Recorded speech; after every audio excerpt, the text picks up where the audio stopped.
प्रिय छात्रों, आज मैं आप लोगों को बताने वाले हैं भौतिक तथा रासायनिक परिवर्तन में क्या अंतर है। इससे पहले वाले वीडियो में बताए हैं भौतिक तथा रासायनिक परिवर्तन की परिभाषा और उदाहरण। तो चलिए मैं वीडियो स्टार्ट करता हूँ। छात्रों, यदि आप इससे पहले वाली वीडियो नहीं देखे हैं तो सबसे पहले आप पहले वाली वीडियो को देखें, उसके बाद इस वीडियो को देखें। तो चलिए वीडियो शुरू करते हैं। तो सबसे पहला प्रश्न है, भौतिक तथा रासायनिक परिवर्तन में अंतर स्पष्ट करें। इसका आंसर है, इसमें पदार्थ के रंग, रूप, आकार, अवस्था आदि नहीं बदलता है। इसमें पदार्थ के रंग, रूप, आकार, अवस्था आदि हमेशा के लिए बदल जाता है। इस परिवर्तन को संपन्न हेतु बाहर से गुप्त ऊष्मा की आवश्यकता नहीं होती है। इस परिवर्तन के लिए गुप्त ऊष्मा का होना अनिवार्य है। इस परिवर्तन से हमें नहीं के बराबर ऊर्जा प्राप्त होता है। इस परिवर्तन से काफी अधिक मात्रा में ऊर्जा प्राप्त होता है। यह एक उत्क्रमणीय अभिक्रिया है। यह एक अणु उत्क्रमणीय अभिक्रिया है। यह ताप, दाब, वायु पर निर्भर नहीं करता है। यह ताप, दाब, वायु पर निर्भर करता है। अब हम अगला प्रश्न देखेंगे। अभिकारक तथा प्रतिफल किसे कहते हैं। छात्रों, प्रतिफल को हम दूसरे शब्दों में उत्पाद भी कहते हैं। तो चलिए स्टार्ट करते हैं।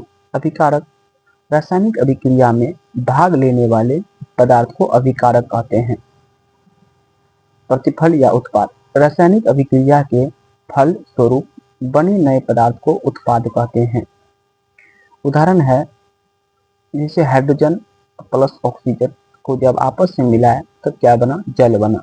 तो हाइड्रोजन और ऑक्सीजन को क्या कहते हैं, अभिकारक, और जो जल बना उसको हम क्या कहते हैं, उत्पाद।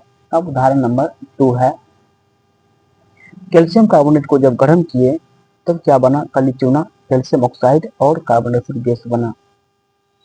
तो कैल्शियम कार्बोनेट को हम क्या कहेंगे, अभिकारक, और जो बना कैल्शियम ऑक्साइड और कार्बन डाइऑक्साइड गैस, इसको हम कहते हैं उत्पाद। अब नेक्स्ट प्रश्न है कि मैग्नीशियम के फीते को वायु में जलाने पर क्या बनता है। तो चलिए इसको हम आंसर देखेंगे। मैग्नीशियम के फीते को वायु में जलाने पर उजले रंग की राख मैग्नीशियम ऑक्साइड प्राप्त होता है।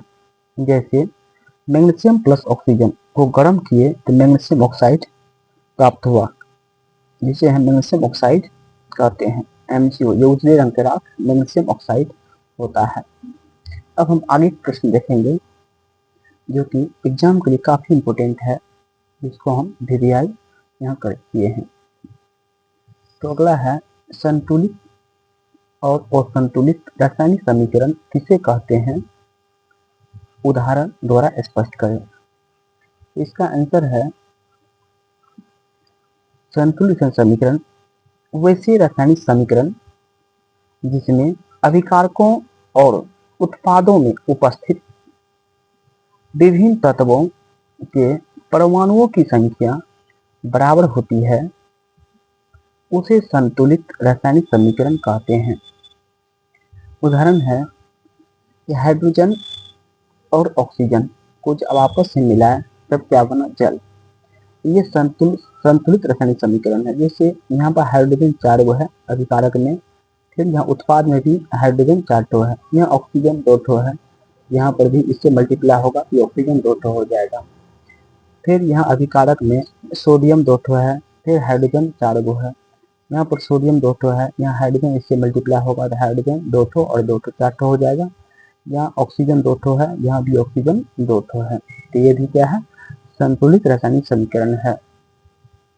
आगे है, सोडियम 2 है, यहाँ भी सोडियम 2 है, यहाँ हाइड्रोजन दो ठो है, यहाँ भी हाइड्रोजन दो ठो है, यहाँ क्लोरीन दो ठो है, यहाँ भी क्लोरीन दो ठो है। ये भी क्या है?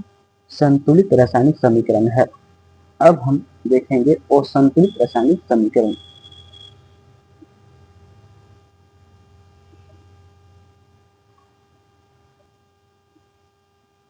असंतुलित रासायनिक समीकरण वैसे रासायनिक समीकरण जिसमें अभिकारकों और उत्पादों में उपस्थित विभिन्न तत्वों के परमाणुओं की संख्या बराबर नहीं होती है, उसे असंतुलित रासायनिक समीकरण या कंकाली रासायनिक समीकरण कहते हैं। तो वैसे रासायनिक समीकरण जिसमें अभिकारकों और उत्पादों में उपस्थित विभिन्न तत्वों के परमाणुओं की संख्या बराबर नहीं होती है, उसे असंतुलित रासायनिक समीकरण या कंकाली रासायनिक समीकरण कहते हैं। जैसे है हाइड्रोजन प्लस क्लोरीन गैस। जब हाइड्रोजन गैस और क्लोरीन गैस को आपस में मिश्रित किए तब हाइड्रोक्लोरिक अम्ल बना। यह हाइड्रोजन दो ठो है, यह हाइड्रोजन एक ठो है जो असंतुलित है, यह क्लोरीन दो ठो है, यह क्लोरीन दो ठो है जो असंतुलित है। यह हाइड्रोजन गैस और ऑक्सीजन गैस को जब मिलाए तब जल बना। यह हाइड्रोजन दो ठो है, यह हाइड्रोजन दो ठो जो संतुलित है, लेकिन ऑक्सीजन दो ठो है और ऑक्सीजन यहाँ एक ठो है जो असंतुलित है।